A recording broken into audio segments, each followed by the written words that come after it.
que ci début bi ñu noppi na duñ ci wax nan noppi rek daal di bàyyi mu nekk benn simple plainte mu affaire bi ëpp leen doole léegi nag ñu génn ci médias yi fay seen yenn médias seen yenn journalistes ñuy xam ba di xam ba affaire bi jël forme mu am 14 sénégalais yu dee.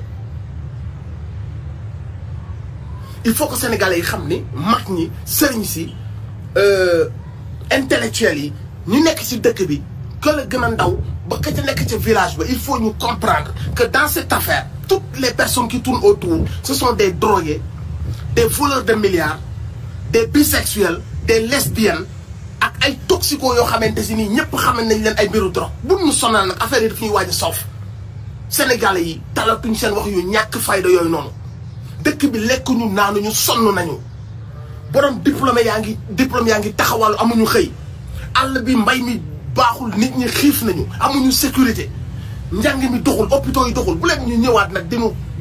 xam nga day waaj a ëpp am na fa xam ne yéen seen avocat fenkatu yooyu noonu bu leen ñu nag ëpp xool bu leen ñu téléchargé respecté leen Sénégalais yi un peu y a eu 14 morts votre histoire à dormir debout bu leen ñu ci sonal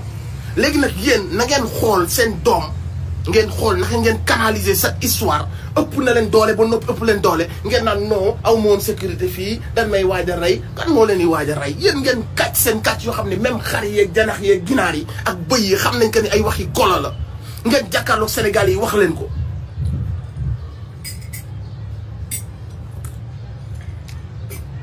Une histoire ridicule, une histoire à dormir debout. Là où il y a les gens, là où il y a les gens. Là où il y a les gens, les commenceuses, la propriétaire, les enfants, il y a une personne qui vient avec 2 armes, qui menace, qui viole les gens, demat kërëm ñëwaat ca ngoon nga ki ñu violé yor ay téléphone am di fecc di snap affaire yi di nice ñu dem xoole ay avocat ne ko nan laa koy gérer keneen ki ne non demoon nañ gendarmerie ñu ne nan dem defaat beneen keneen ki ne non maa bind plainte yu ñàkk fayda. À cause de ces conneries, il y a eu 14 de nos gars qui sont tombés. Et vous avez le culot de jëlaat paaka bi di ko xool naka ngeen ko ruujaate ci góom bi. Il faut un moment donné nag ngeen respecter un peu les Sénégalais. Nous ne sommes plus là à chercher des preuves des noms kañ lay wax procès ba day am yéen vous êtes ridicule aux yeux des Sénégalais. ñëpp xam nañ que ni y a une bande organisée autour de tout ça. Tout le monde le sait. Tout le monde sait que ni cette personne-là a été utilisée dès le début. mu dem gis ay avocat ñii xelal ko ñii ne yaa bind plainte bi ñu koy jiiñante ñoom seen biir ñuy portante plainte oto bi ko jël si nit ñi xam ko restaurant ba ñu ko doon jëlee la lekk nit ñi xam ko guddi gi ñi ko jël nit ñi xam ko ya ca am yëpp am ci gendarmerie PV yi nit ñi liir jël lañ cay liir la cay am ca côté médical nit ñi xam ca lañ ciy xam la leen xawoon a may chance mooy seen stratégie de communication mooy nan bàyyi benn doute buy plané comme quoi que ni am na benn état de grossesse bu ci am loolu moo leen may temps bii ngeen amoon nii parce que amoon na Sénégalais yu doon xaar qu'est-ce qui va se passer loolu nag bu xasee ba weesu on vous demande de faire profil bas bu leen sonal Sénégalais yi ñu naan woo na ko woowu ko wootee na direct yow y a eu 14 morts qui sont 14 gamins qui sont morts yu yorul woon arme duñ ay terroristes songuñu kenn yor arme diggéewuñ kenn dañuy ils ne faisaient partie d'aucune organisation c'était juste des gars yoo xamante ne ils étaient pas d'accord ñu gën di manifester à cause d'une répression bu nguur gi joxe ñu tirer sur les gens rey leen y a eu 14 morts et toi tu te permets de venir ñëw ci Sénégalais yi naan leen oui Babacar Touré na xam ne waaw man dama sonn patati patata sama sécurité fee laay fanaan tuxu naa yow bu leen nu sonal nag un moment donné bu leen sonal Sénégalais et je vais vous dire un truc tous ces connards là autour de ça essayent de vous divertir parce que bëgg nañ bu ñu demee ba nga xamante si ni carte gi leer na Sénégalais yi ñu commencé ibbi seen bopp Sénégalais yi ñuy commencé jublu ci leneen ñu xool naka lañ retardé Sénégalais yi naka lañ créé waatee affaire yu ñàkk fayda woo seen benn avocat kulun boo xam ne kenn respecté woo ci réew mi ñu xool naka lañ manigancer des choses gis nga piège bi Sénégalais yi rëcc na ngeen fexe ba bu leen ci duggaat bu leen ci dara dugalaat lii nii cette histoire de complot là daf leen a ubbil leeral leen à qui vous avez affaire daf leen a ubbi seen bët saa yàlla moo leen dimbali ñooñu bu ñu amoon tuuti xel dañuy freiné bi ñu demee ba xool que ni l'histoire de viol nii c'est trop gros dañuy reculer daat ni nañ wutaat leneen nañ bàyyi ba si kanam mais bu yàlla bu la bëggee toroxal dalay bàyyi ñoom ils ont foncé dans cette histoire avec des versions yoo xamante si ni tu racontes ça à un bébé qui vient de naître le bébé va te dire sois logique dis-moi des choses qui tiennent la route wax ma ay mbir yu yenu maanaam xale bi gën a ndaw loolu la lay wax ngeen dem taw la oui violé benn xale boo xam ne à peine 20 ans la am ñu violé ko violé benn xale le gamine connaissait naa ñu violé ko plusieurs fois à multiples reprises avec des armes avec menace de mort. Come on man il faut arrêter avec ça. Le Sénégal a trop souffert de cette histoire ridicule. À un moment donné respectez leen Sénégalais fii amatul lu ngeen fi mën a wax ma ni la les derniers réticents mooy du ma leen wax dañoo naïf sax mais quand même amoon nañ ci droit les derniers réticents mooy ñu xawoon a gëm seen histoire de enceinte ou pas parce que comme xam ngeen que ni la meuf n'est pas enceinte vous lui avez dit waxal rek c'est ma vie privée comme ça tu laisses le doute planer. La meuf aussi ñëw rek ci kanamu Sénégalais yi lam xam la mën a yàq lépp mu wax ko donc su fekkoon que ni dafa elle était enceinte ci tàng bi la koy wax parce que loolu noonu bokk na ci li mën a dagg boppu proche bi donc ba mu nekkee naan c'est ma vie privée la ñëpp comprendre que ni day fen mais loolu duñ ko day am ñoo xam ne duñ ko comprendre donc ñoom ils ont laissé planer ça parce que loolu moo leen doon permettre ci 8 mois yi ñu nekk ñu mën a calomnier ñu mën a jouer sur ça le bébé va naître elle est enceinte waaye bu Ousmane amee benn code bu baax Sénégal yëpp naw ko rek ñu nëgëm yàgg rek daal di dugal ci seen site yi elle a accouché elle a pas accouché bu ko defee doute bi daal di yëngatuwaat yéen vous savez benn temps boobu ngeen amoon pour jouer avec les Sénégalais ce temps là a écoulé même les derniers réticents savent que ni da ngeen doon fen da ngeen doon kàcc la seule chose bu leen doon mën a dimbali mooy da ngeen enceinte wooy on est enceinte patati patata ça c'est démonté qu'est-ce que vous allez nous dire maintenant qu'est-ce que vous allez dire devant un président devant un juge vous allez dire quoi oui le gars il est venu avec son pistolet le gars après avec son pistolet c'est ce que vous allez dire à un juge bu leen nous sonal vous dites ça à un juge yéen la ñuy dugal ci kaso bi donc arrêtez yàpp gi ngeen yàpp sénégalais yi ñu naan nijaay bi wax na maam ji wax na avocat bi nee na non dawuma damaa toxu sama sécurité la préoccupation des Sénégalais ne tourne pas autour de ta petite tête yow moom noonu nga naan oui ma vie patati patata si vous avez benn grain de dignité dese na leen de respect envers les Sénégalais jéem leen a récupérer seen doom joo joxuma seen sët l'histoire est allée très très loin xool leen yéen nak ngeen waxtaane te ngeen génn ci wax ko rek ñoo lay defal lii wax ko ñoo lay fay lii sori nga ci mënatoo cee dellu ginnaaw yow waxal lii weddil lii il faut ngeen xool ngeen génne ci loolu parce que jël lu ko gàttal moo gën lu ko guddal les faits sont là mënatu leen retourner situation bi ba mu am jëmm mënatul am jëmm ci bopp Sénégalais déjà amul woon jëmm mais dafa gën a ñàkk jëmm ci bopp Sénégalais yi donc arrêtez avec ça c'est juste une histoire d'argent un coup qui vous a échappé sori ngeen ci y a eu des morts maintenant qu'est-ce que vous allez faire est-ce que da ngeen di jëlaat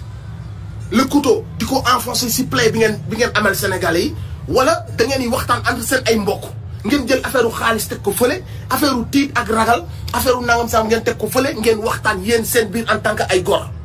c'est loolu moo leen dese ngeen tëj waxtaan en tant que ay góor ngeen xool àq bi ak tooñ bi naka lañ mën a limiter les dégâts mais fii y a plus d'histoire dañuy ça cette histoire là c'est évaporé amatul leen lu ngeen mën a wax dès le début vous avez écrit benn texto bind seen benn texto ne noo kii mënuñu koo tëj seen juge bi seen ministre de l'intérieur de la justice génn na ci temps yi wax ci wax joo xamante si nii kenn du ci nekk sax du ko xaar ñu woon sax mu wax ko pour que ñu mën a am ay ñun suñu ay ultime conviction mais comme wax na ko rek dañ koy utiliser comme argument ndegam ministre boobu génn na wax loolu et si yaa ngi dégg wax bi foofu noonu amatul luñ fay expliquer lu ñuy expliquer foofu amatu fa lenn ngeen mënoon li ngeen essayé woon mooy c'est gros mais si on essaie ça va passer parce que le Sénégalais bëggul xeex day gaaw a bàyyi donc du coup on va mettre la pression su bàyyee rek ñu denc waaji mandat de dépôt yàqu na le coup a foiré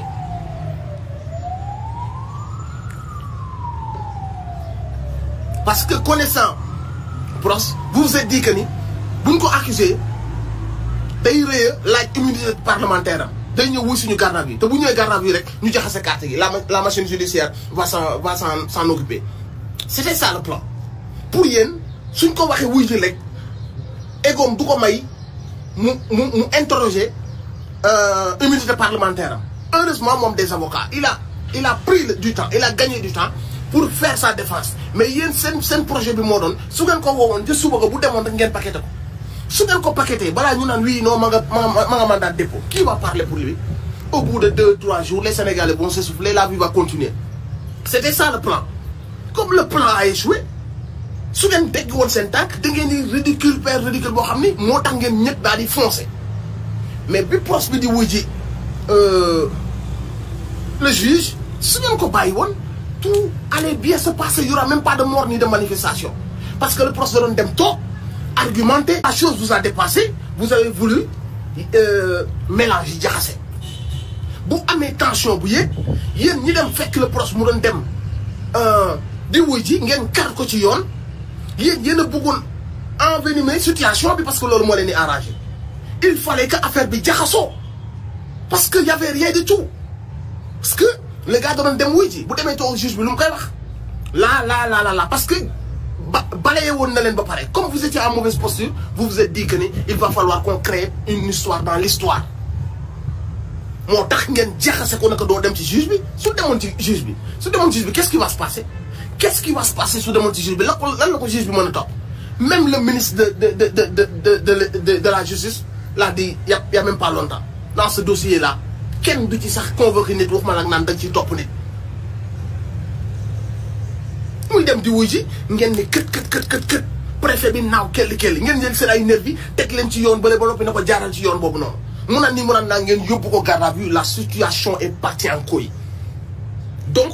début bi yéen la milieu bi yéen la fin bi yéen la les morts c'est à cause de vos agissements bi procès bi di dem ngeen kar ko indi pression boobu noonu moo waral nit ñi fippu bi nit ñi fippoo ngeen ñëw rey leen donc de A à Z les fautifs dans cette histoire yéen la parce que procès bi xam na ne mbir yi jaarul yoon mu ne woon du wuyu mais bi mu demee ba nga xam se ni kilifa yi nee nañ ko wuyu la yu mel noonu mu nekkoon garaawul dinaa dem wuyu ji ci biir wuyu ji bi ak cër bu mu jox kilifa yi teewul yéen ngeen ñëw fekk ko ci cër boobu mu jox policiers yi ngeen karaat ko encore une énième fois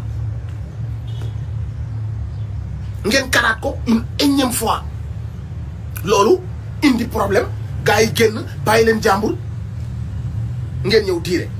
rey ay booy deful dara ndax lan benn complot bu ñàkk fayda benn gel bu ñëw di leen fenn naan leen oui je suis vierge ñii naan la puis ay booy génn naan la waaye kii bañ ko xamee day tay kii génn naan la moo yow kii fii la nekkoon suñu marché bi booy boobu ngeen ñëw génn moo leen non man innocente la je suis vierge kii dafa ñëwoon indi ñaari goon ñu ne ñan ñoo nekk derrière ça ñu ne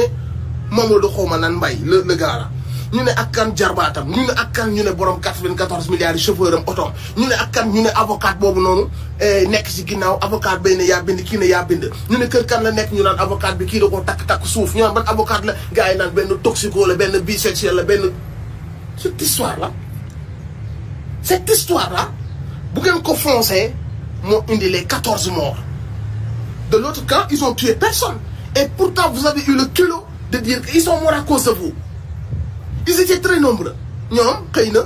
entre débordage ñu dem dugg ci Auchan wala débordage ñu dem dugg daaj toj yenn casse débordage yooyu nga leen mën a topp mais ils ont tué personne te bu ñu daan dem ba jàpp ay forces de l'ordre dañuy taxaw wane seen patriotisme di chanter l'hymne national amul benn yoon bu ñu jàppee benn force de l'ordre daal koy escanter te pourtant ñi ngi doon gis loolu noonu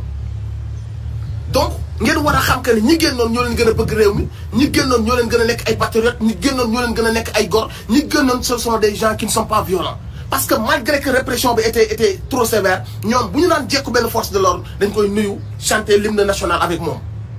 wala yeneen gars ñooy ñëw encercler ko ba kenn du ko mën a teg loxo kon xam ngeen que ni ñi wàccoon ci mbedd bi ñoo leen ëpp ngor ñoo leen gën a non violent te ce sont ces gens là ba fi may wax ak yow nii rey ñu kenn dégg goo benn policier bu ñu rey dégg goo kenn kuñ dem songo mais au contraire yéen ak seen i nervi ak seen i gars encagoulés yu yoroon ay kalachnikov ak seen ay forces de l'ordre vous avez tué 14 de ces jeunes et vous avez eu le culot de pervertir les faits wëlbati ko daat ne 14 mois yi sax yéen lañ koy topp parce que c'est à cause de vous ñu ne daa woote mortal combat et vous savez ce que ça veut dire c'est comme l'hypocrisie bi dem si yéen dafa mel ne bi procès bi ne ñii de su ngeen xamoon li ñu leen def lépp fusillé leen sax dagan na ngeen xam fi ñuy waxee mais comme ay naafeq ngeen vous avez utilisé ça chaque jour ñu waxtaan daal ne ñii niñ bone ray leen sax dagan na et vous savez ce que ça veut dire. Cela day illustrer juste la gravité des faits mais ce n'est pas des propos yoo xam dañ koy wax dañuy dem ray nit ñi. Vous le savez, on le sait, le Sénégal le sait, mais comme vous êtes des hypocrites et des pervers, vous avez pris ça. Gis ngeen ko c'est un violent nee na dañoo war a fusiller Ablaye Wade dañoo war a fusiller nangam sangam yónni seen nit à la télé parce que pour yéen les Sénégalais c'est des débiles da ngay jël benn propos rek nga topp di ko wax ñu topp la ci. Et que yéen man mii di wax yéen a ma gën a xam ka ni quand on dit ñii ñun bone ñii rey leen sax dagan na vous savez ce que ça veut dire. Bande d'hypocrites, bande de menteurs. Vous ne respectez pas les Sénégalais xam nga man sa problème mooy man mënumaa cons ay naafeq dëmm yi nga xamante si ñoo jiite respecté wuñu Sénégalais yi ñooy sàcc Sénégalais yi ñoo yóbbu Sénégal xiif yóbbee ko mat yóbbee booy dee ci géej gi yóbbee leen insécurité bi ñuy dund yóbbu leen njàng mu yàqu mi ak paj mu yàqu mi. Ce sont ces mêmes personnes là qui viennent toog ci télé yi ak seen i kàcc di fen di dajale di soppi ay wax di utiliser ay putain baal leen ma ci insolence bi muy utiliser du samay affaire ci samay live mais sometimes te affaire yi da lay metti quoi. te ce sont ces gens là ngay gisaat ñun la way demoon naa ci gàmm gi yóbbu naa ay nag man maa joxe nag yi kër sama mouvement bi joxoon naa leen nag kii ne demoon naa ci màggal gi man maa daloon fii yóbbu naa lii ay nag. te ce sont ces mêmes gens là ñoo ñëw duggaat si suñu ay tarixa wala ñu ñëw duggaat si suñu ay famille suñu ay quartier yor ay enveloppe di séddale naan jox naa ASC bi 500 000 jox naa ASC bi 1 million nii. ce sont ces mêmes gens là quoi ma loolu mu metti. ce sont ces mêmes pervers ñooy ñëwaat léegi ci suñu ASC yi di leen may ay xaalis demaat ci suñu gàmm yi indi ay nag ñëw ci suñu màggal yi indi ay enveloppe. Et ce sont ces gens là ñoom ñooy les traîtres de leur pays. bu amee ñuy téye Sénégal épanouir bu amee ñuy téye. Le téléphone est en train de sonner. J'espère que réseau bi dawul. bu fekkee am na ñuy téye Sénégalais bénéficier wu de li leen yàlla may de ressources yi ñu am de seen intelligence de seen histoire de seen ay ressources naturelles ce sont ces gens là. Et pourtant ce sont ces mêmes qui viennent dans nos quartiers. su élection jub see gis nga leen ñu ne booy lan moo baax booy ñii ay nooy bopp lan defal leen tuuti pavage ñu ne dañuy def pavé booy nañ def pavé defal fële pavé lamp yi na tàkk jumaa ji àggale ko gam yóbbul nag yi booy yóbbul nag yi joxe ay enveloppe mais nous ne sommes pas des prostituées je suis désolé nous ne sommes pas vos moutons. Ces procédés là c'est révolu jamono ji ngeen ni ñëw ñoqi tuuti jox lii c'est révolu. nit ñi ils s'attendent pas de vous que ngeen leen di jox ay enveloppe ils s'attendent pas de vous ay nagu gàmmu nous on vous a élu teg leen ci poste yooyu noonu ak conditions yu baax yooyu noonu pour ngeen soppi suñu life pour ngeen liggéey pour poste yi ñu leen jox ni ñu leen ko waxee ngeen defee ko noonu c'est tout ce qu'on attend de vous parce que celui qui se met à distribuer de l'argent est un voleur et il va corrompre les gens. Arrêtez de corrompre les gens, ce n'est pas ça faire de la politique. Vous n'avez jamais vu Macron dans les rues de sa localité distribuer de l'argent. Ils n'attendent pas ça de lui. Mais toi, politicien, qui t'a dit qu'on attend ça de toi? Tu viens, tu nous donnes de l'argent comme ça, quoi. Comme Aïkhar, nous avons comme ça. Toi, tu es là, tu veux juste nous corrompre. Tout ce que tu sais faire, c'est la politique de l'argent, comme ça, corrompre les gens. Ils sont affamés. Attends, je sais comment procéder avec eux. Ils sont affamés, je vais faire ça. Non. Il faut arrêter. Si vous avez un quartier, masque, on vous connaît déjà. On vous a ciblé et identifié. Maintenant, la jeunesse, jeunesse, vous utilisez à votre guise. Comme le commandant, vous faites les choses à votre guise. Jeunesse, ils veulent des hommes intègres. Ay nit yu am xam-xam ba noppi am honnêteté am dignité bëgg seen réew bëgg Dubaï ni muy siggee ci àdduna bi naan leen man la Dubaï Qatar di fëgg dënn naan man la Qatar yeneen dëkk yi ñoom dañoo bëgg booy yi dañoo bëgg léegi Sénégal di fëgg dënnam naan leen man la Sénégal am naa les possibilités de vous rivaliser yéen ñëpp parce que am naa gaz am naa pétrole am naa lépp ressources yi nekkatul ñoo may fajoo ci hôpital yi may dem ñu may jox ay analyses yoo xam ne aw ma lu ma ko fay may lekk ay mbir yoo xamante si nii non booy yi bëggatul loolu ils rêvent maintenant de vivre li leen yàlla jox leen li ñu yelloo loolu la booy yi xaar ils n'attendent plus benn politicien bu ñëw jël ay cahier def ci say photo comme ku yor ay esclaves mais vous êtes qui les gens dañ doon def des yu mag a mag pour rentrer dans l'histoire de ce fait pays bi de manière naturelle jël leen dugal leen ci ay cahier wala ci ay livres parce que dañuy jàngale histoire ils sont rentrés dans l'histoire on met leur photo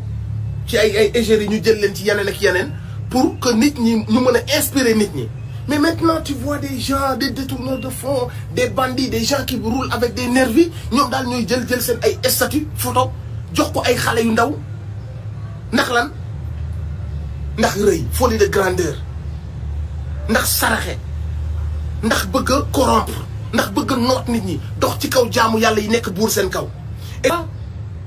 dans tes activités tu n'as rien foutu. dafa góo fi lu Sénégal yi mën a tàcc ànd di ko tàcc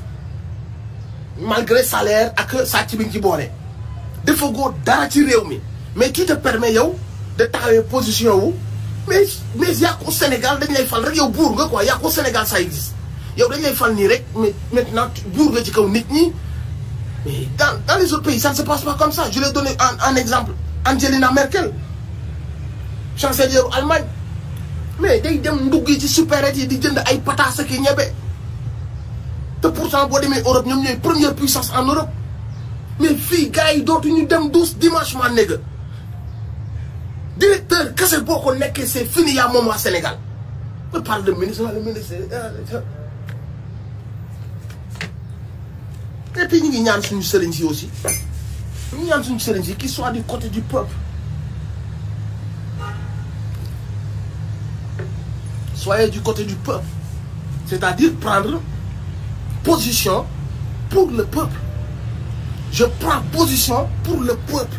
lu ma ci góobee gar ko parce que ñoom ñoo may def ñoom ñoo ñëw ci man ñoo ma fulaal ñoo ma faydaal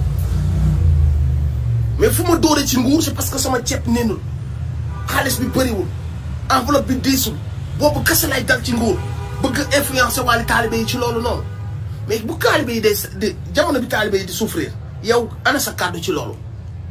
jamono bi mënuñoo faju seen dëkk ana sa kàddu ci loolu.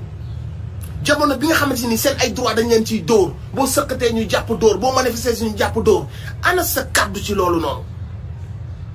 ana sa taxawaay ci sa ndongo yooyu nga xam ne ñii say doom lañ ñii say sët lañ ñii lépp lu ñu am yow lañ koy indi lépp lu ñu xalaat lu baax bu ñu ko gisee yow la ñuy njëkk a xalaat yow lan mooy sa position ci ñooñu. Soyez du côté du peuple. Prenez part pour le peuple. Parlez pour jële fi injustice. Parlez pour jële fi cette justice sélective buy dóor baadoolo yi di jàpp doomu baadoolo yi di toroxal di jël sàcc yi di jël sàcc yi di fat. Cette histoire de passeport diplomatique vous avez vu temps bi mu ngi jël temps parce que ils veulent fat trop yi parce que l'histoire de passeport diplomatique ça va trop loin. Il y a trop de dégâts. Maintenant plus ils gagnent du terrain plus ñu fat trop yi parce que xam nañ que ni après engrenage lay doon. Ils prennent le temps bu doon benn opposant dagg nañ ko bu yàgg dina mbaraanu kiraay bi et ça bi ils prennent du temps. Ils prennent du temps mais yooyu yëpp mais prenez part pour le peuple.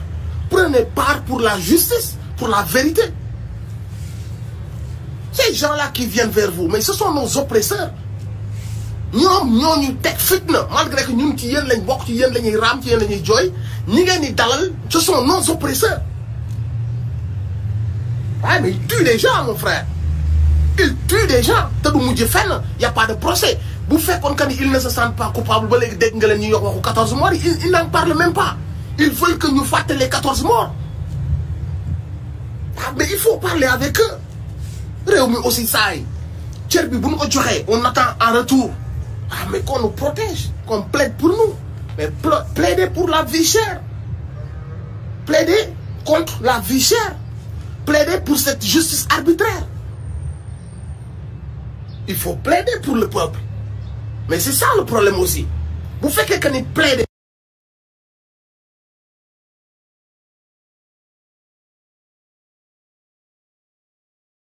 À un moment donné, man nigga damay def live man mais y a de quoi se poser des questions je suis désolé mais amuñu ku dul yéen ñun bu Trump waxee intéressé wuñu bu Zemmour waxee intéressé wuñu ce que dit Einstein ça ne nous intéresse pas c'est ce que vous dites vous suñu kilifa yi loolu ñu intéressé yéen rek lañ am.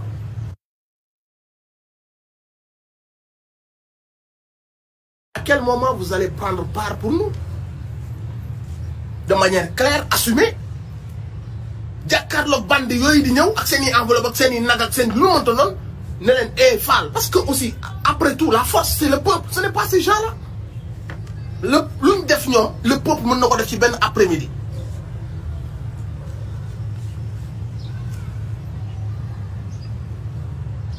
Ah mais c'est ça aussi la situation.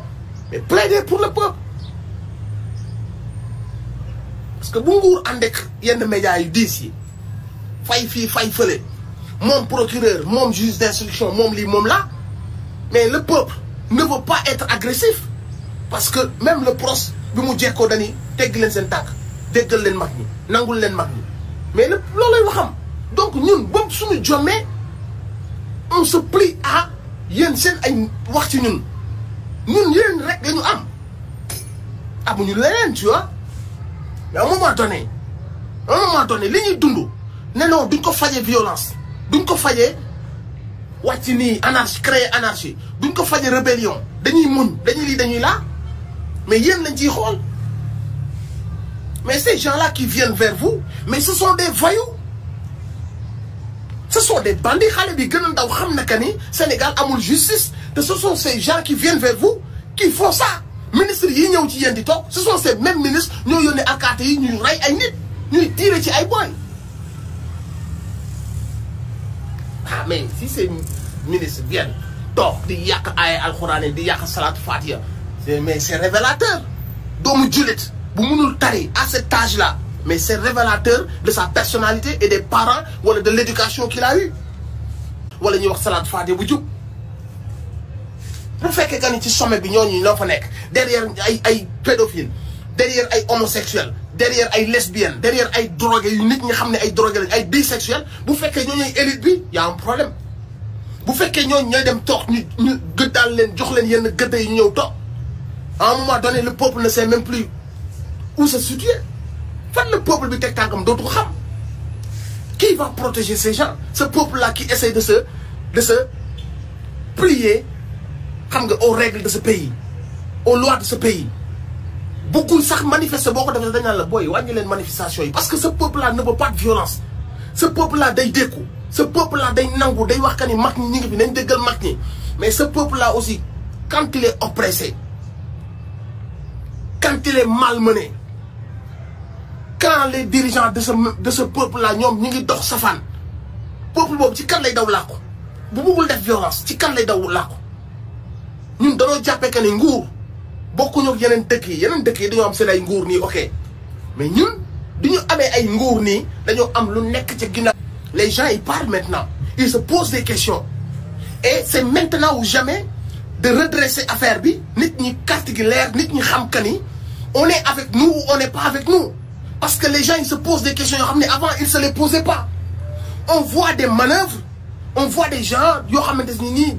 c'est un peu bizarre ce qu'on voit. Maintenant c'est tabou parce que si nous arrivés à ce nangu, mais à un moment donné, l'heure est venue de plaider pour le peuple. L'heure est venue de montrer que vous n'êtes pas avec nos oppresseurs. Parce que aussi nos oppresseurs se sentent trop à l'aise. Si c'est un boo xoolee par rapport ak conneries yi ñuy def yëpp tooñ yi ñuy def jël justice bi toog ci jàpp opposants yi di damm seen tànk créer ay complot di rey ay nit ay xale yu ndaw di ci dee. Y a un moment donné ces gens-là il faut leur dire la vérité parce que ay nit kase lañu te pourtant loolu fii yëpp la xew Sénégal ñëpp teg nañ seen bët kenn mënul wax que ni waa Pikine ñoo rey xale yooyu ndaw yooyu kenn mënul wax que ni waa Diourbel ñoo leen rey kenn mënul wax que ni waa France ñoo leen rey ñi leen rey xam nañ leen. À un moment donné qui va dire quoi qui va. C'est très compliqué tout ça. C'est un peu compliqué et ça nous met mal à l'aise nous parce que ça devient tabou parce que kiraay bi moo fi nekk cër bi moo fi nekk warma bi moo fi nekk te bëgguñu mu fel tarfatal ay nii. Mais nous sommes dirigés par des voyous, des bandits, des tueurs, des agresseurs, des comploteurs, des détourneurs de fonds. Mais ils sont trop à l'aise devant vous. Ils sont trop à l'aise. Ces gens ne devraient pas être à l'aise. Mais ce sont des bandits, ce sont des voyous. Il y en a, ils ont été épinglés par des cours de compte. Mais il faut qu'à un moment donné, carte claire aussi, nous avons une bonne position. Parce que aussi, nous avons une papa, nous avons une facture. Nous avons faillu. Si nous avons un hôpital, nous avons analysé de cher. Insuffisance rénale, nous avons dialyse, nous avons monnaie. mais comment on va faire? Est-ce que dañuy noppi rek ñun nekk ay esclaves wala y a un moment donné on sait qu'il y a des gens avec nous? Il faut à un moment donné nous xam qu'il y a des gens avec nous ou on est seul dans notre galère, on est abandonné ou il y a des gens avec nous. Il y a des milliards de questions. On peut pas se les poser de manière claire parce que lu ma la wax la dañoo tënku bëgg suñuy kilifa am ci ñoom war ma donc mënuñu bàyyeeku. Mais je veux dire, plus nous dem, plus on se pose des milliards de questions. Soyez avec nous quand même, soyez avec nous. On est en galère dans ce pays. Et nous, nous comme il n'y a pas besoin d'être pour Hamko. Tout le monde le sait. Ils complotent les gens. Ils mettent les gens en prison. Du dos nitni. Koumash, Dundubi la cher, nous jappe le dos. Bougazeli, le voleur, il est là, tranquille. Mais c'est quand même grave, la famille. C'est quand même très grave. Bougazeli, il va casser à ses occupations à gauche, à droite. Mon gars, nos petits frères sont en prison, entassés à 250 chambres, 5 personnes le warren def. Mais ce ne sont pas des êtres humains. Arrêtons de demander aux Européens de respecter nos frères qui sont là-bas. Puisque nous, chez nous, on ne respecte même pas. Nous sommes des frères de religion, nous sommes des frères de sang, nous sommes des frères de patrie. On ne les respecte pas, de les torturer parce que nous avons un téléphone ou nous avons ñu ngi ci entassé leen ci jeel bi ci ay néeg yu ndaw ci tàngoor bi ñu naan kii bu nelawee 3 heures de temps xajal kii mu nelaw 2 heures de temps et tout le monde est au courant. Et les vrais voleurs sont là di dem ci gàmmu yeeg ci ziar yi di taxaw ci télé yi di wax ñu wax leen lan ay milliards de faux billets ñeneen ñi ay trafiquants de passeports diplomatiques. Mais qui va prendre parti pour le peuple? Qui va dire la vérité au final? Sénégal nekkatul Sénégal u ñëpp. C'est ça la vérité. Ce n'est plus le Sénégal de tous les Sénégalais. La justice, c'est pas la justice de tous les Sénégalais. C'est très grave tout ça. À un moment donné, il faut qu'on en parle aussi. Cette racaille politicienne, gars, il faut wax ak ñoom dëgg. Parce que bu ñu amee yenn sañ-sañ yi, xam nga, dafa mën ne dañ leen si jàppale quoi, dañ leen mettre à l'aise. Ces gens-là ne doivent pas se sentir à l'aise. Tous ces voleurs, voilà, tu donnes des ordres yu rey ay nit, y a un moment donné dinañ la wax dëgg boo xam ne pour nga génne sa kër sax tu vas te sentir mal. Pour nga dem ci sëriñ si da nga koy waajaat parce que xam nga que ne da ngaa tooñ taalibe sëriñ si da ngaa rey lu taalibe sëriñ si. ay dem nga naan ma daal di sooratu Ali Imran yàq jàng yow da ngeen a xam tous. On vous connaît tout à chaque fois qu'on vous a dit tari leen ayatul kursi tari leen laxat jaakum tari leen ni à chaque fois ngeen di tari vous montrez que vous n'avez pas de religion en vous. Celui qui ne sait pas à l'âge de 45 ans 50 ans si tu ne sais pas dire ayatul kursi wala nga wax ay aaya yu jub. Voilà, ça laisse paraître ce degré de diine fan la tollu. So ces gens-là nous dirigent et ils veulent nous donner des leçons. Ah, les jeunes d'aujourd'hui, ils sont violents, ils sont insolents. Mais l'insolent, c'est vous. Les racailles, c'est vous. Les bandits, c'est vous. Les voleurs, c'est vous. Ceux qui trahissent leur peuple, mais c'est vous. Mais yéen, waru leen wax ci mbooloo. waru leen di wax ci mbooloo. Sénégal lu mu war a def mooy sotti acide trace mu set wecc de toute cette racaille politicienne. Sénégal nit ku mel ne yéen waratu fa am poste. réew mi mag la avec une très grande histoire boo xam si ni 40 ans derrière kase day sori. 40 ans derrière ñu limal la ay mag ñoo xamante si ni ils sont xam nga 5 ans 8 ans ñu limal la Mame Abdou Aziz Mame Saliou limal la Mame Ba. Déjà man le réew moomu noonu ay borom xam-xam ñoo ko war a yor mais ay nit yu sell ñoo ko war a yor ay nit yu digne ay nit yu am diine parce que ñun diine dafa war a am benn place bu mag a mag ci ñuy ci kaw ñi ñuy jiite. loolu moo tax bi président Ousmane Sonko waxee ni affaire u tarixa yi dañ ko war a def institution ma ni voilà quelqu'un qui comprend parce que ñun ni ñu yàlla mooñee diine daa bokk ci ñun même bu ñuy nekk des pays laïcs aussi diine dafa war a am cër ci ñun. ba ci suñuy mbiru diine dafa war am benn institution bu koy lijjanti ñu xam ne at mu nekk nii lay demee gàmm nii lay demee màggal nii lay demee ziar nii lay demee problème yi ñuy am nii lañ koy réglé ñu am benn cercle des sages yoo xamante si ni les xalifa ont leur mot à dire les xalifa ont leur représentant ñu jël diine moo ñaale ko parce que ñun duñu France duñu États-Unis duñu Italie ñun la waa Sénégal. Donc quand le président Ousmane Sonko a parlé dans son programme def ko institution bu clair bu trace.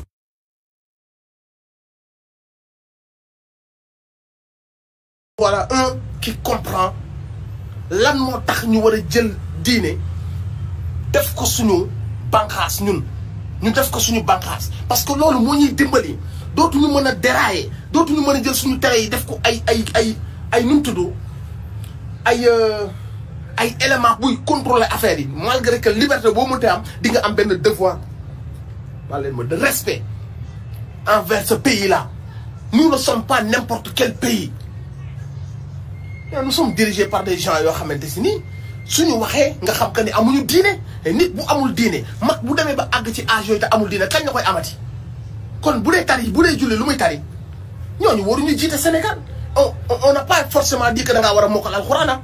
mais je veux dire y a un minimum quand tu te dis quelqu'un qui y a un minimum boo xamante si ni bu ñu la joxee micro nga taxaw di ko wax ça laisse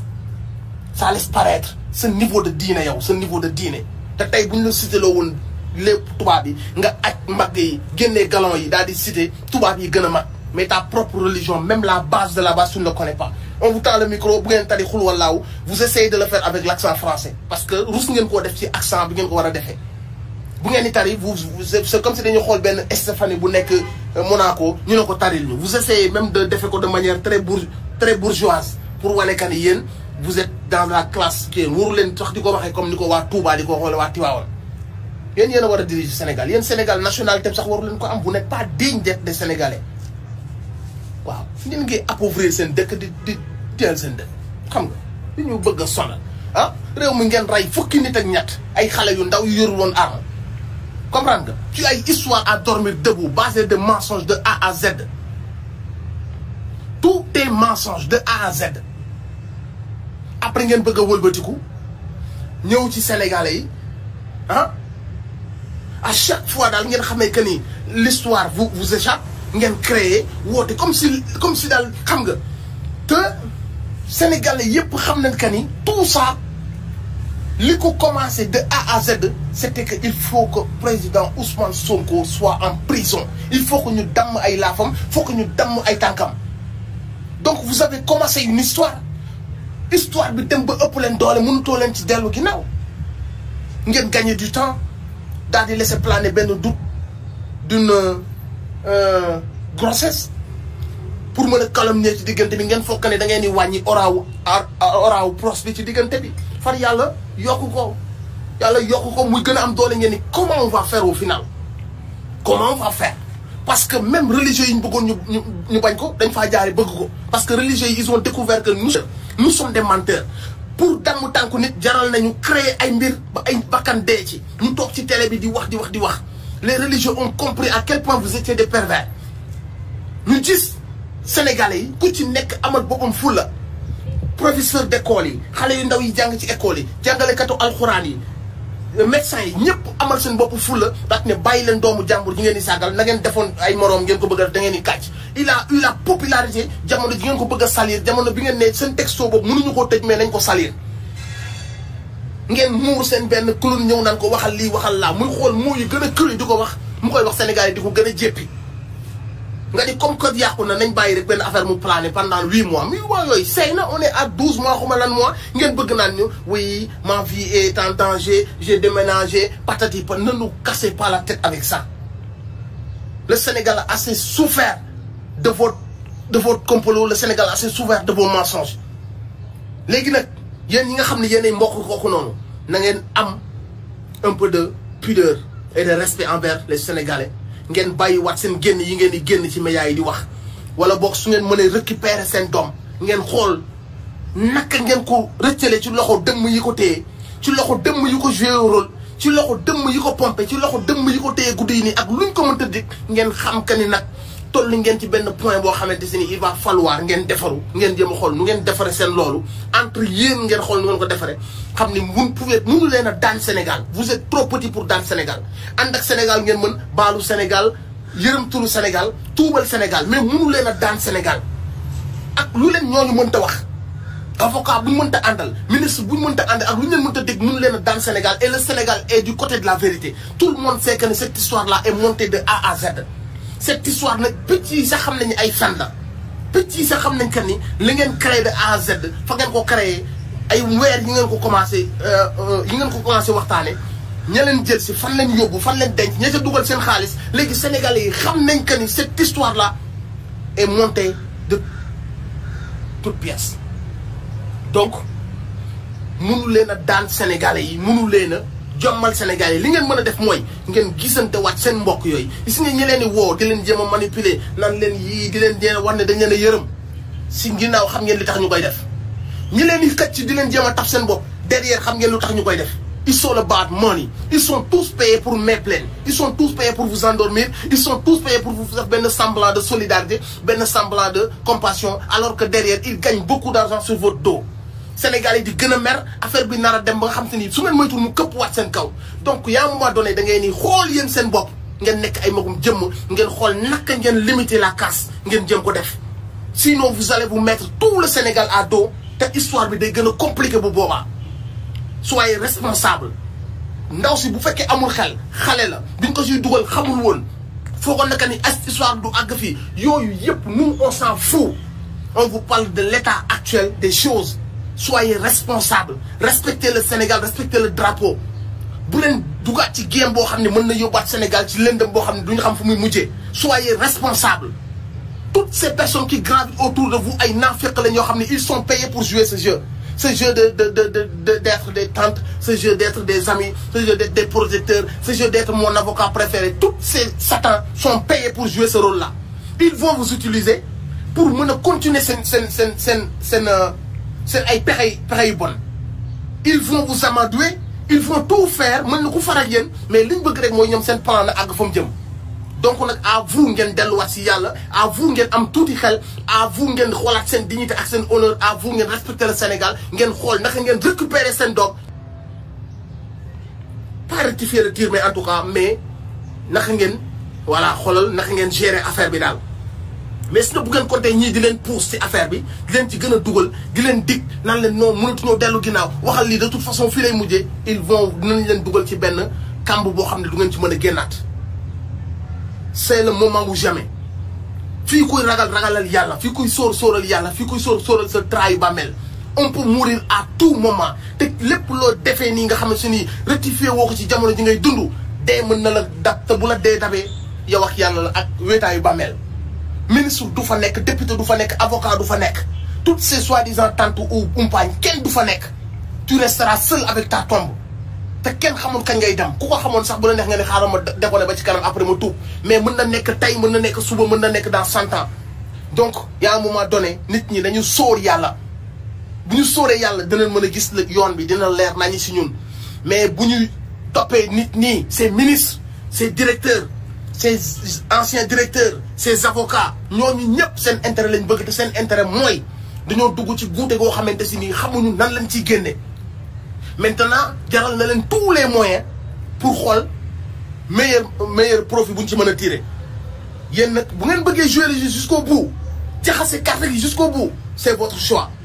mais à un moment donné nit ki ne sóor yàlla un moment donné nit ki ne sóor ngorom un moment donné nit ki ne retiré wu entre famille mu xool naka la waxtaanee entre famille parce que Sénégal day continuer dem njiit yi yëpp ñoom dañuy dem dañuy daanu nañ ba pare Sénégal suur na leen duñ ay nitu dara ay sàcc lañu. parce que suñu leen joxo yi yëpp duñ ay nitu dara fii yàlla kese moo fiy sax ba ilaa yawmi diin directeur bu fiy sax amu fi ñoom ñëpp nañu dem donc jël sa àdduna wékku ko ci benn avocat wala ci benn député wala ci benn ministre wala ci benn président da ngay nax sa bopp ñoom sax wóoru leen ndax dinañ yeewu suba luñ la wax que ne ñoo ko garantir dañuy kàcc xaalis bi ñu sàcc sax wóoru leen dinañ ko lekk parce que mën nañoo daan jàpp leen tëj leen ci kaso bi suba duñu dara ay truand lañu ay trafiquant de faux billets gis ngeen la ay Bougazelli la ñuy àndal wala ay nu mu tudd député yi def trafic de faux bi faux passeport di génne di takk ay góor di def ay faux doom ak ci demee noonu duñ ay nitu dara ce sont des vauriens. Y a un moment donné nag bu leen jël seen famille ngeen plonger leen à pour l'éternel pour l'éternité ngeen dugal seen famille dans une merde boo xamante ni day foncé wu di enfoncé wu ba foo xamante si nii dootoo xam lu muy doon. C'est le moment ou jamais. Donc nous, on n'est plus là à dire oui, Babacar Touré, non, on s'en fout de ça. Babacar Touré, on le respecte, il fait un travail formidable. Depuis Bobak Légui, lu la gën a rëy ëpp la solo ëpp la maanaa Babacar Touré lijjanti na ko ci dëkk bi donc nekkul na ay gone yu ndaw yu basé wu ci benn histoire de complot de merde bu rey suñu 14 jeunes mooy ñëw indi la crédibilité de Babacar Touré wala ngeen dem changer seen ay version non damaa tuxu du woon ndaw damaa lii ñu toppaat seen ginnaaw comme ay golo. Cette histoire là est terminée, finie. Vous avez la possibilité nag de limiter la casse, vous avez la possibilité de vous enfoncer. À vous de faire votre choix. Sénégalais yéen laay wax ngeen am seen fulla ak seen fayda ngeen focus ci seen avenir ngeen xam ni yàlla teral na leen may na leen loola ak loola pour que ngeen mën a dund bu yemb li leen mën a tax a dem lenn kase la du leen naxante de bu dara desidul fulla ak fayda comme que léegi mënoo wéeru ci kenn nga wéeru ci sa xel ci fulla ak sa fayda parce que tu seras seul dans tes galères. Tu seras seul dans tes difficultés de te soigner, dans tes difficultés de payer ton loyer, dans tes difficultés de nourrir ta famille, njàngu xale yi, inscription yi, fourniture yi, les locations qui s'enchaînent, dund bi gën a cher. Vous serez seul face à tout ça. Personne ne vous aidera. Donc, am na fu ngeen war a dem joxe fa seen bopp lijjanti ko mais am na foo xam ne seen i propre problème la yéen yéen a ko war a lijjantil seen i bopp. Vu que ni mbas nañ leen mbasaat leen ci bàyyiwaat leen ci biir ignoré waat leen seetaanaat leen vu que ni yooyu dund ngeen ko dundaat ko depuis 1960 ba léegi c'est maintenant nag yéen ngeen am seen fulaay bopp ci lu jëm ci seen wàllu àdduna en tout cas ngeen jël ci seen ay décision ñi leen jiite xam ngeen ni ay kàccoor lañ ñi leen jiite xam ngeen ni ay sàcc lañ ñi leen jiite xam ngeen ni ay détourneurs de fonds lañ ay comploteurs lañu loolu soxlaatul ñu koy wax yéen ñëpp xam ngeen ko est-ce que vous allez faire les naïfs les passifs ah voilà lui moom xam nga c'est mort mënatuñ ci dara on baisse les bras c'est une fatalité c'est mort est-ce que vous allez faire ça wala vous allez prendre votre destin en main ngeen agir comme des personnes responsables comme des personnes capables de réfléchir de faire ay analyses yu pertinentes yu personnelles pour mën a génnee ay décisions yu sages ay décisions yu baax ay décisions yu mën a defar sa réew kenn du ko yor ci ay tappale comme ni ko président Ousmane Sonko waxee réew kenn du ko yor ci man ak yow ñoo bokk ethnie réew kenn du ko yor ci man ak yow ñoo bokk tarixa réew kenn du ko yor ci man ak yow ñoo bokk région nit da ngeen bokk région ndekete ab sàcc la di ngeen bokk tarixa ndekete ab détourneur de fonds la di ngeen bokk ethnie ndekete li la tee say hôpital dem baax li tee say njàng dem moom ci ñooñu la bokk kon ne laisse personne te manipuler ci ñoo bokk sëriñ ñoo bokk tarixa ñoo bokk zone yi ngeen bokk dëkk ñoom ñëpp defuñu fa tous tey la seen hôpitaux yi gën a bon tey la seen njàng yi gën a bon tey la seen moyen de transport yi gën a bon tey la seen jeunes yi gën a chômé léegi booy yëpp daanu nañ ci l'alcool soo demee ci région yi ñu ngi leen di jaay l'alcool à 100 francs ci ay mbuus booy yëpp il tombe dans la drogue parce que amuñu liggéey amuñu avenir amuñu espoir kenn dimbaliwu leen ces gens-là ne viendront que à la veille des élections kenn du leen gis balaa boobu booy yi boo ci dem léegi lañ daawul am sañ-sañ def sax ñu ngi koy def ils deviennent de plus en plus désespérés moo leen di plongé law ci yamba beeg ci drogue beeg ci sangara si ñu jël sangara si wàccee ko ba au plus bas niveau di ko jaay ay xale yu ndaw ay mag yu irresponsables ce sont ces gens-là ñooy ñëwaat à la veille des élections ne la man ak yow ñoo bokk dëkk man ak yow dañoo bokk koñ man de ci dëkk bi laa dëkk man de may naa sa équipe nawetaan bi xaalis man de jëndal naa leen moyen mayo man de seen rajo jàkka ji changé naa ko morgue bi de wut naa fa benn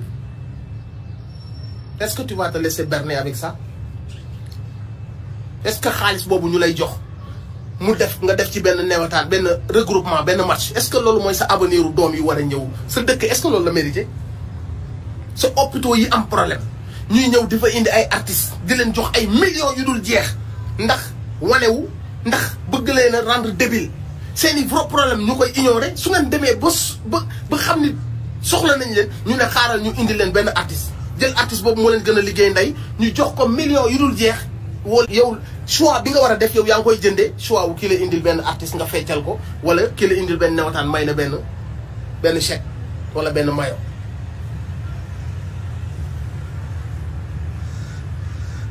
on a été trop naïf on a été trop manipulable on a été trop danoo bàyyeeku woon tu vois danoo bàyyeeku woon lu yàgg te jamono bii nag ñun ñoo war a defaru faal ñun ñoo war a defaru ñun ñoo war a xoolaat suñu toogaay yeewu ci nelaw yi jóge ci càggam gi ñu nekk yàlla wàccoo na ak ñun wax dëgg yàlla regardez juste les choses en face yàlla wàccoo na ak ñun amul lu mu ñu mayul dëkk boo xam ne à 65% de jeunes soleil 365 ci at bi suuf si booy gas loo gas mu génn diamant mi ngi fi or mi ngi fi zircon li àdduna bi wër uranium gaz loo xalaat ñun am nañ ko am ay références yoo xam ne buñ basé woo ci ñoom intellectuellement élite la ñuy doon ci Afrique parce que li ñu yàlla may ko fi kenn.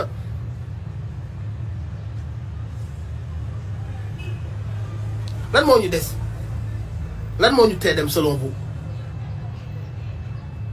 buñ ko delloo yàlla oh yàlla luñ la def ah ñun de Sénégal dëkk fii dem France nekk fa xar sax moo gën nekk xar Sénégal nekk xaj Sénégal moo gën loolu la ñuy fay yàlla ñun ah nañu distribuer les responsabilités ñun ginnaaw bi ñu yàlla joxee géej gi daal jox ñu ay mag ñoo xamante ne adduna bi ku sañoon yow da ngay am mag ñooñu noonu sa dëkk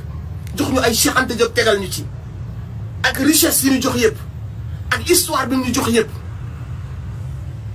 tubaab bi fépp dafa gagné fii mu échoué fa suñu ay mag taxaw ci wetam taxaw seen ñiy def seen i juma ñiy defar seen ay zawiya ñiy defar seen dëkk defar seen tubaab bi a échoué au Sénégal su xawee jëlaat la mais sax après 60 la ko jël parce que sa politique avec ses pions il a réussi la mag ña defaroon il a réussi yàqaat ko ak ñi mu fi tegoon côté boobu rek la xaw a fay taba tey réussirul Sénégal parce que Sénégal dëkk yi ñuy wër yëpp foofa dem mag ñi dañuy fecc mag ñi dañuy dem ci soirée kii di fecc ak seen doom yi ñun suñu dëkk à partir de yenn âge yi say doom dootuñu la gis nga fecc say doom dootuñu la gis ngay seeti jigéen say doom au fait am na loo xamante ni tubaab bi daf koo raté ci ñun li ñu ko may mooy ñu am ngandam histoire ay mag yu résister intelligemment jihad sans violence le Cheikh Ahmadou Bamba def moom El Hadj Malick a été intellectuel la jaay tubaab li ma bëgg a def daal dinaa ko def je ne suis pas là pour tirailler wala xëccoo mais lii sama mission dinaa ko def moom noonu la doxalee ak ñoom Serigne Touba defee naneen te yëkkatiwul xeexul jihaadul songontewul te il a réussi sa mission parce que tey jii ku tudd Afrique tudd Cheikh Ahmadou Bamba tudd avancé yi nga xamante si nii tarixa murid mu ngi koy def si domaine yu bëree bëri nice te loolu réussite la xoolal histoire boobu ñu am xoolal mag ñooñu ñu am xoolal Mame Baye Niass li mu am boo demee ay Nigéria Ghana nit ñi dañu dof mu jaar ay fu nekk Angleterre fu ne mu dugg fa nit ñi di dof bu ñu doon cité mag ñi fii la ñuy faral mais on a tout ça donc en matière de ref et de repère à gogo la ñu yor à gogo bala ñuy ñëw nag di dugg ci histoire jigéenu talaatay ndeer yi Aline Sitoé Diatta Yacine Boubou demaguñ foofu demaguñ ci Mame Diarra ak Mame Fawade Wele ak ñeneen donc en matière de référence on a tout ce qu'il faut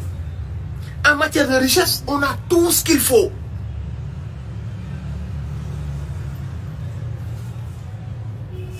waa léegi posez-vous la question lu tax on est extrêmement pauvre 25 pays des plus pauvres au monde ci leen bokk c'est à cause de quoi léegi kon ñun bu ñu nekkee naan yàlla way fii daal non c'est kon ñun gërëmuñ yàlla kon ñun bu boobaa nous ne sommes pas reconnaissants de faveur yi ñu yàlla defal parce que ay faveur kese la ñu yàlla defal c'est-à-dire bu ñu amoon ay njiit yu baax ñun quelque part kese la ñuy doon daal di nekk ngandi maamu réew boo xam ne nit ñi dañ fiy daw di fi émigrer di fi wut ci seen xéewal mais nga yaakaar ne affaire yi aussi ay kii lay doon cinéma ay machine affaire yi liggéey la sérieux la il faut un peu de rigueur il faut une dynamique liggéey jot kuñ ne liggéey bi lañ la sant nga def ko ku ne de 8h à midi nga def de 8h à midi kuñ ne 2500 nga war a jël nga jël 2500 loolu mooy rigueur teg ko ci code mais loolu mooy tax résultat fait mais yow toi ñu jënd loolu benn trottoir 3000 francs nga ñëw ne trottoir bi 2 400 laa ko jëndee ko doon def contrôle bi ne waaw 2400 ne la ko jëndee ngeen dem lebi 40 milliards sàcc 34 milliards yi 6 milliards yi ngeen commencé ci benn projet yéen vous devenez milliardaire ci doo et puis vous attendez des résultats d'où va venir le résultat résultat bi fu muy jóg donc xam ngeen li xew suñu problème vous le savez suñu point faible vous le savez suñu fardeau vous le savez est-ce que dañ koy nangu continuer rek di ko du muy dal suñu kaw ñu koy demee wala un moment donné day am une génération bu gëm boppam décomplexé bu bëgg lu baax jël les choses en main daal di soppi la situation man jàpp naa que ni foofu lañ tolloo ci loolu laa leen di invité loolu mooy seen mission te te bis bu ngeen ko defee Sénégal dina leen amal njukkal parce que Sénégal dina siggi dina développé booy yi fi war a màgg di ñëw dañuy ñëw fekk fi un Sénégal boo xam si ni mooy loolu noonu te bu boobaa on pourra dormir tranquille ñun suñu ay tomb ñu ne ñun nous sommes la génération qui a changé la donne bi nga xam si ni Macron bu doon ñëw suñu dëkk dañoo commencé na ko Macron kaay dafa am noo xamante si noonu lañu gis que ni yéen noonu ngeen di doxalee port bi il faut ñu soppi ko dafa am noo xamante si noonu lañu gis ni yéen ak Total noonu ngeen di doxalee ak gaz beeg yooyu il faut ñu xool nu ko defaraat Macron yéen dañuy gis ne franc CFA bi nangam ak sangam kaay il faut ñu xoolaat mbir yi il faut qu'il y ait une génération qui regarde ces choses-là en face dem régler ko mais des éternels pions des larbins qui baissent toujours la tête naka la situation bi di soppeekoo ñee dañoo gën kañ lañ ñu gën naka lañ ñu gënee à quel moment lañ ñu gën et ils viennent ils prennent tout ce que nous avons ñoom yóbbu seen dëkk seen transport gën a avancé seen médecine gën a avancé seen lekk gën a yomb seen njàng daal di gratuit et nous restons dans la merde nous restons dans la merde larbin yi fi nekk ils signent parce qu'ils n'ont pas le cran de dire à François Hollande non je signe pas ça François Hollande non j'avais promis à François Hollande de lui faire cette faveur moo tax bi nga ñëwee yow patati patata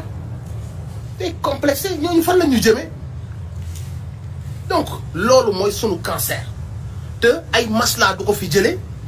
ay parloo du ko fi jëlee ay affaires yu ñàkk fayda du ko fi jëlee xam nga lan moo ko fi jëlee qu'on soit déterminé ci wàllu woowu noonu ne leen dootoo leen ñu nax dootoo leen ñu manipuler amul ngeen indi seen benn Cheikh Yérim Seck muy patati di mbale li di mbele laa di jéem a jaay nit ñi xel xam na kan yi gis nga yow la moo la gën a ñàkk fayda xam la moo gën a ñàkk fayda xam la moo gën a yab Sénégalais yi nga xool Sénégalais ci ay bët ne leen Sénégal sama 7 ans yi ma defoon am na daal nuñ ko mën a xoolee du bokk du compte réew mu ay cerveau am naka la fa nit mën a waxee loolu am na daal nu koy xoolee 7 ans yi ma def du compte loolu mooy lan naka nga ñëw def say mandat nga def 7 ans nit ñi di compter ak at ni mu yàggee yow nga def 7 ans wax ji mu leer constitution daal ni kenn mënul def lu ëpp nangam ak sàngam nga xalaat ni wax boobu tëj na la nga ni non mais am na benn virgule bu ma dugal ci biir constitution bi boo xam ne bu ma ci appuyé am na daal nu muy demee 7 ans yi du ci bokk mais naka la nit mën a xoolee ay nit yu mu respecté ne leen réew mi ngeen ma fal def naa fa 7 ans mais Xaadim loolu yow mos koo dégg yow sa àdduna Xaadim yow mos ngaa dégg kaay Xaadim damay laaj dara yow mos ngaa dégg nga nekk ci benn dëkk nga def 7 ans ñu fal la ab mandat dama lay wax rek ab mandat nga def 7 ans ñëpp gis la nga def 7 ans Sénégal yëpp gis la nga ne léegi sama deuxième bi après mu jeex nga dem ba ci digg ba daat ne mais yéen kayit yi ma leen joxoon am na benn virgule bu ma def boo am bu ma ci sukkandikoo 7 ans bi ma defoon du compter loolu la de loolu lañ nekk nii ngay woo benn Cheikh Yérim mu naan non démocratiquement waru ko def philosophiquement waru ko def mais constitutionnellement il a le droit di ko jàkkaarloo Sénégalais yi nii di leen ko wax xam nga loolu nit ñoo respecté loolu wax la nit koo jox ci mënoo ñëw def 7 ans de caisse noire 7 ans de yaa yor suñu signature yaa yor suñu palais léegi daal yow nga di 7 ans yooyu ci palais bi am na nu muy demee 7 ans yooyu du compter man ku ma ko wax ma mbéj la man moom ku jàkkaarloo man wax ma loolu nan ma tëj loolu manque de respect la mais c'est la vérité barke Rasulullah loolu c'est la vérité yéen est-ce que yéen a ngi imaginer nit war a am sañ-sañu jàkkaarloo Sénégalais yi wala boog toog ci plateau mais wax ji daa war a leer su fekkee respecté nga Sénégalais boo demee toog ci plateau bu ñu la xam nga ni lan waaye saa yi bàyyi seen wax caaxaan yooyu waaye kii mi ngi ci deuxième et dernier mandat loolu du débat bi mooy naka la ñuy organiser élection yi di ñëw élection yu bees candidat yi naka la ñuy defaraati fichier bi loolu mooy wax ji est-ce que diw day ñëwaat pour un troisième loolu ku respecté Sénégalais yi da nga nekk un intellectuel boo xamante si nii jiital nga moral jiital nga respect de ce drapeau bu ñu la posé question bi doo nekk di wiiri comme ni ko yenn waykat yi defee wala comme ni ko yenn journalistes yi defee on te pose la question tu portes tes cojones daal ne ku baax dañu waxante dëgg ay nit da nga leen di nawle woo te boo leen nawle woo da nga leen war a wax dëgg mënoo jàkkaarloo ay Sénégalais naan leen bi ma defee référendum bi ci ginnaaw virgule ba am na benn duut bu ma fa def boo xam ni maanaam duut ba bu jàllee mandat bi du wokk kon daal léegi affaire daal ay naxante ay piégeante réew daal léegi kon noonu lañ koy yore ay dugal benn ndëgg sërxal dugal benn loolu nañu yore réew mës ngaa gis yow Obama mu pare naan ay damay est-ce que du ma toogaat mës ngaa gis Sarkozy mu pare naan est-ce que du ma toogaat François Hollande naan est-ce que du ma xool constitution bi du ma ko soppee Sénégal daal ngay ñëw nga ni non bàyyil ma jël constitution bi def ci loo xam ne benn non ça c'est une insulte faite aux Sénégalais te képp laa leen di wax ku taxaw ci Sénégal ci kanamu télé bi naan leen non di def nii jàppee leen ko naa fekk à la minute bu muy waxee yow noonu parce que yàpp nit weesuwul nga ñëw na ko 7 ans yi daal am na nu muy demee du ci bokk 7 ans nga ni je suis désolé waaye gars yi léegi timis jot naa leen bàyyi ngeen dem waajal wax ji bëri na maa ngi ciy tuub mais xam ngeen que ni li ma leen di wax dëgg la xam ngeen que ni li ma leen wax sunu njariñ la xam ngeen que ni laneen lañ ñuy wax mooy naka lan ñu mën a nelawale naka la ñu mën a endormir naxaat ñu manipuler waat ñu naka lañ mën a ñëwaat te élection yi di ñëw maa leen koy wax nag xool seen caaxaan yooyu bu leen ko nangu de ay ñëw di naan yooyu def naa fi pavé damay pavé ginnaaw fee booy damay defaraat jàkka yi bu leen kenn naxe loolu ay may naa newataan bi xaalis booy maye maa leen ko indil na ngeen fexe ba bu leen kenn naxe loolu seen dëkk yi mérité na ay maire yoo xam ne dañuy xool di xool tali yi xëy di xool hôpitaux yi xëy di xool njàng bi booy ndaw yi naka laa leen mën a créer le benn circuit boo xamante si nii dinañ mën a trouver du travail dinañ mën a trouver ay affaire naka laa leen mën a créer ay usines ci dëkk bi yoo xam si nii dina mën a embaucher naka laa mën a loolu da leen xool maire yoo xam ni mandat yi ngeen leen fal yëpp ci loolu la ñuy xool taxaw di xool mooy salaire bi gars yi di ma jox kiiwu maire bi ñu ma jox ndomb tànk maire bi ñu ma jox seen man am na foo xamante si nii saa yi ñun bu ñu fa tolloo aussi il faut ñu am suñu fu lay bopp mais ñëwaat on est à quelques mois nga gis ku ne di jubbanti gars yi jëlaat fompat pono yi ñii di jubbanti rétroviseurs yi ñu ne daal waa koñ bi dinañ kontaan bu ñu gisee ne def naa fee pavage wala def naa fee rétroviseur bi tourné naa ko dinañ kontaan alors que yow tu avais sa mandat ba mu jeexee kenn xamul kañ la tu avais toutes les possibilités de changer suñu localité de defar suñu localité di jàppale booy yi suñu étudiants yi nga xool ndax nga leen dimbale ci université yu nekk booy ya fa nekk di chômer booy yi nga xamante si nii ñu ngi dugg ci drogue nga xool yan genre politique nga mën a teg yóbbu leen ci mbay mi ñeneen ñi nga jël leen yóbbu leen ci formation wu nangam yooyu yëpp am nga pendant plus de 8 ans defoo ko ñu dem ba à quelques mois des élections nga naan xaaral ma taal lampe bi xaaral ma wekk vis bi xaaral ma fomp polo bi saa yi na ngeen am seen fulay bopp na ngeen am seen fulay bopp seen maire na bokk ci état wala mu bokk ci kër sëriñ wala mbokk bu fa deful dara na ngeen ko dàq jéem a xool ku intègre ku baax ku am programme bu baax ngeen déglu programme am ngeen jéem a essayer kooku mu indil leen du meilleur ci seen ay localité bu leen kenn naxee seen yëfu caaxaan yi ñuy def nii seen yëfu caaxaan yi bu leen ci kenn nax nit da ngay nangu am sa fulay bopp ñoom ils pensent être plus intelligents que vous ils pensent que yéen daal vous êtes des naïfs yoo xam ni damay bàyyi jusqu'à dernier virage bi rek ma ñëw ñab-ñabal ils vont être d'accord bañ leen loolu donc maa leen nuyu yéen ñëpp heure derby bi jot na man je vais aller supporter Marseille et j'espère qu'on va battre Paris et puis voilà quoi gros big up à tout le monde maa leen di tuubal ci sama dëng-dëng yi maa leen di tuubal aussi ci sama njuumte yi quoi tu vois defar kese moo ñu tax di jóg et kenn fay ñu dara lu ñu war la suñu réew la mënuñoo dem yeneen dëkk di ko fa def suñu réew kese lañ mën a ñëw jéem a contribuer jéem a jàpp si liggéey bi niñ ci mën a jàppe mooy jël suñuy plateforme di jéem a éveiller waxtaan ak nit ñi jëm leen a en tout cas requinquer waat jëm leen a joxaat espoir et ñu xool ensemble naka lañ mën a avancer ensemble donc dans le tas du ñàkk ay frustration ay wax yu ëpp ay wax yu dëng jublu defar lañ si jublu quoi donc on est ensemble la famille restez motivés restez connectés y a que la patrie qui compte y a que le drapeau qui compte gëm yàlla gore garder sa dignité doyloo sa wërsëg nit bu ñëw si yow mu ñëw indaale ay valeurs mu respecte la su la dee baab mu baab la avec des idées avec des valeurs mu bañ a ñëw di la bokkal mu bañ a ñëw di la compal mu respecte la parce que góor nga mu respecte la parce que nitu conviction nga ngeen waxtaan su la gondee nga d'accord ànd ci ak moom su la gondewul nga dem seeti ki la gondi affaire yi noonu la war di doxee bu nangu nit ñëw di la manquer de respect di la compal nan la booy naa la jox lii wala nii loolu ku ko def daf lay saaga nit ki il faut mu ñëw respecter la jox la si cër donc ci loolu noonu bu ñu ko defee on aura toujours la sagesse xam nga de voir de trouver le bon chemin en tout cas et restez motivés Fallou Niang vive Paris c'est ça oui baax na man sama wax du ci bari coow li jéem on est ensemble la famille gros big up à tout le monde à bientôt inchallah Brakazep voilà